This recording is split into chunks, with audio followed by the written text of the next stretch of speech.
Verses 4 to 11. What a fiery, furious persecutor he had been of the Christian religion in the beginning of his time. v. 5. He mentions this to make it the more plainly and evidently to appear that the change which was wrought upon him, when he was converted to the Christian faith, was purely the effect of a divine power, for he was so far from having any previous inclinations to it, or favorable opinions of it, that immediately before that sudden change was wrought in him he had the utmost antipathy imaginable to Christianity, and was filled with rage against it to the last degree. And perhaps he mentions it to justify God in his present trouble. How unrighteous soever those were that persecuted him, God was righteous, who permitted them to do it, for time was when he was a persecutor, and he may have a further view in it to invite and encourage those people to repent, for he himself had been a blasphemer, and a persecutor, and yet obtained mercy. Let us view Paul's picture of himself when he was a persecutor. He hated Christianity with a mortal enmity. I persecuted this way unto the death, that is, those that walked in this way I aimed, if possible, to be the death of. He breathed out slaughter against them, ch 9:1. When they were put to death, he gave his voice against them, ch 26:10. Nay, he persecuted not only those that walked in this way, but the way itself, Christianity, which was branded as a byway, a sect. He aimed to persecute this to the death, to be the ruin of this religion. He persecuted it to the death, that is, he could have been willing himself to die in his opposition to Christianity, so some understand it. He would contentedly have lost his life, and would have thought it well laid out, in defense of the laws and traditions of the fathers. He did all he could to frighten people from this way, and out of it, by binding and delivering into prison both men and women. He filled the jails with Christians. Now that he himself was bound, he lays a particular stress upon this part of his charge against himself, that he had bound the Christians, and carried them to prison. He likewise reflects upon it with especial regret that he had imprisoned not only the men, but the women, the weaker sex, who ought to be treated with particular tenderness and compassion. He was employed by the great Sanhedrim, the high priest, and all the estate of the elders, as an agent for them, in suppressing this new sect. So much had he already signalized himself for his zeal against it. v. The high priest can witness for him that he was ready to be employed in any service against the Christians. When they heard that many of the Jews at Damascus had embraced the Christian faith, to deter others from doing the like they resolved to proceed against them with the utmost severity, and could not think of a fitter person to be employed in that business, nor one more likely to go through with it, than Paul. They therefore sent him, and letters by him, to the Jews at Damascus, here called the brethren, because they all descended from one common stock, and were of one family in religion too, ordering them to be assisting to Paul in seizing those among them that had turned Christians, and bringing them up prisoners to Jerusalem, in order to their being punished as deserters from the faith and worship of the God of Israel, and so might either be compelled to retract, or be put to death for a terror to others.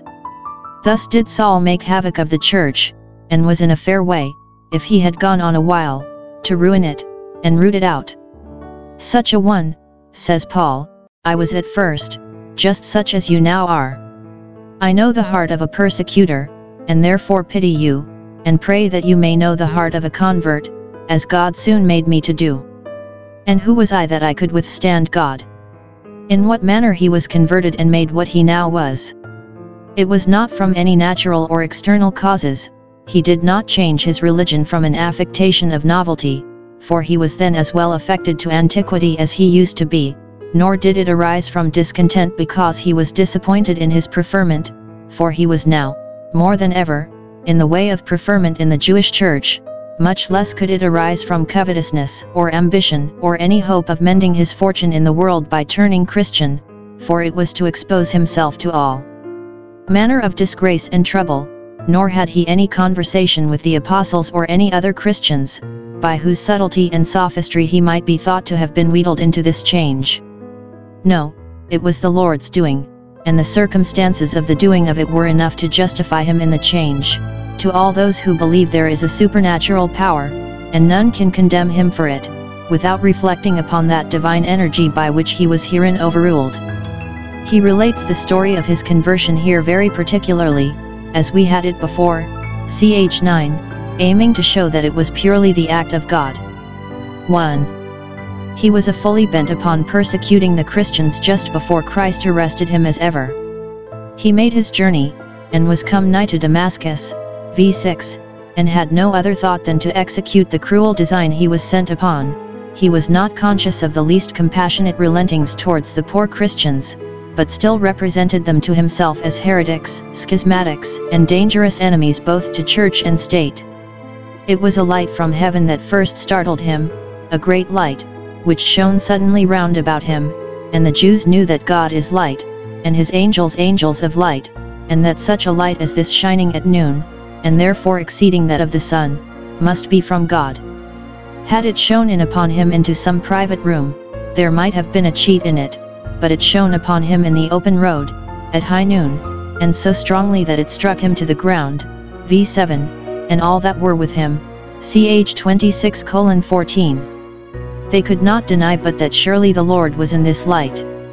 It was a voice from heaven that first begot in him awful thoughts of Jesus Christ, of whom before he had had nothing but hateful spiteful thoughts.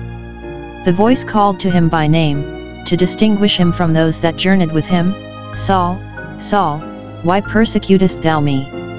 And when he asked, Who art thou, Lord? It was answered, I am Jesus of Nazareth, whom thou persecutest, v. 8.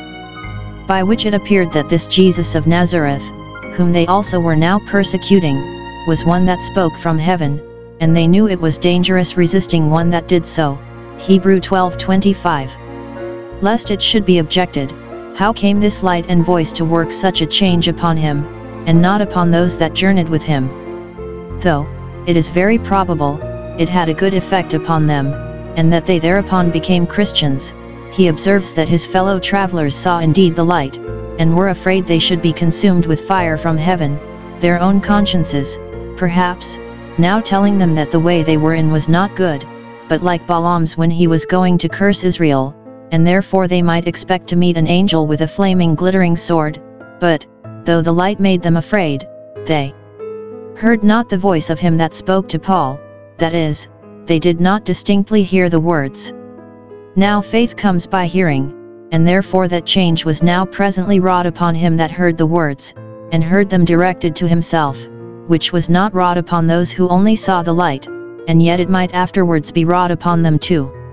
He assures them that when he was thus startled he referred himself entirely to a divine guidance.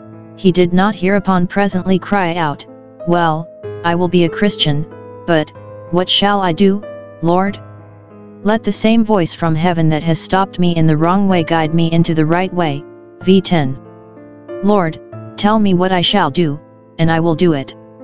And immediately he had directions to go to Damascus, and there he should hear further from him that now spoke to him. No more needs to be said from heaven, there it shall be told thee, by a man like thyself, in the name of him that now speaks to thee, all things which are appointed for thee to do. The extraordinary ways of divine revelation, by visions, and voices, and the appearance of angels, were designed, both in the Old Testament and in the New, only to introduce and establish the ordinary method by the Scriptures in a standing ministry, and therefore were generally superseded when these were settled. The angel did not preach to Cornelius himself, but bade him send for Peter, so the voice here tells not Paul what he shall do, but bids him go to Damascus, and there it shall be told him. 6. As a demonstration of the greatness of that light which fastened upon him, he tells them of the immediate effect it had upon his eyesight, v. 11. I could not see for the glory of that light. It struck him blind for the present. Nimium sensibile ladet sensum, its radiance dazzled him. Condemned sinners are struck blind, as the Sodomites and Egyptians were, by the power of darkness, and it is a lasting blindness, like that of the unbelieving Jews, but convinced sinners are struck blind, as Paul here was, not by darkness, but by light. They are for the present brought to be at a loss within themselves, but it is in order to their being enlightened, as the putting of clay upon the eyes of the blind man was the designed method of his cure. Those that were with Paul had not the light so directly darted into their faces as Paul had unto his, and therefore they were not blinded, as he was. Yet, considering the issue, who would not rather have chosen his lot than theirs? They, having their sight, led Paul by the hand into the city. Paul, being a Pharisee, was proud of his spiritual eyesight. The Pharisees said, "Are we blind also?" JN 9:40. Nay, they were confident that they themselves were guides to the blind, and lights to those that were in darkness. Now Paul was thus struck with bodily blindness to make him sensible of his spiritual blindness, and his mistake concerning himself, when he was alive without the law.